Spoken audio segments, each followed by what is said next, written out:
It's good to be back for everyone watching. Hey, adversity is a privilege. You hear people talk about that all the time. So you ask me how the philosophy of fighting is relevant and applicable to our daily lives.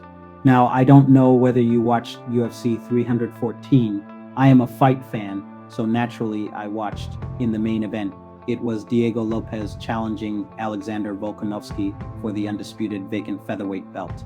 The conclusion of that match is that Volkonofski gets the win and Lopez is forced to swallow the bitter pill of defeat. What Volkonofski says in the post-fight interview was so inspiring that I felt it necessary to make a video about it and examine how the statement that he makes creates a case for understanding the philosophy of fighting and how Volkanovski espousing and adopting this mindset aids him in getting the win.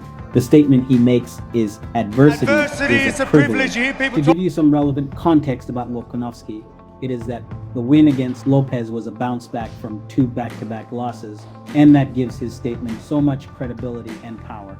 Those losses had put a stain on his career and derailed his championship prospects. But undeterred by the burden of how he fell short, he invoked this championship and fighting philosophy that invariably led him to his well-earned and deserved victory. I think that we can learn a lot from looking at his journey.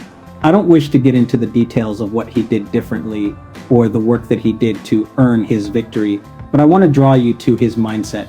I think that the statement he made summarizes his guiding philosophy so aptly. Adversity is a privilege is such a strong statement because it gives gumption to how we look at the challenges we are forced to confront and combat in our daily lives. Volkanovski looked at his losses and saw an opportunity to learn, grow, and re-examine the choices that he made.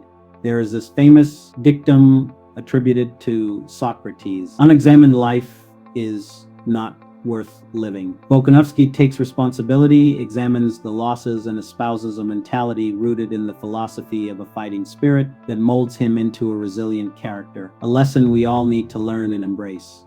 Volkanovski looked at his losses and saw an opportunity to learn, grow, and re-examine the choices that he made.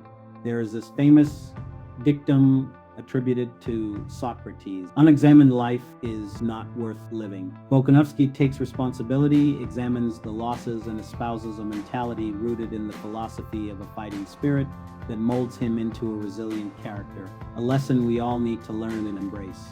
Looking at adversity as a gift is such a powerful mindset because it alters the choices that you make and propels progress and growth. As you go through life challenges, allow this mindset to take precedence and see yourself transform into this forward-thinking, action-driven, result-oriented, optimistic, hardworking, hopeful character.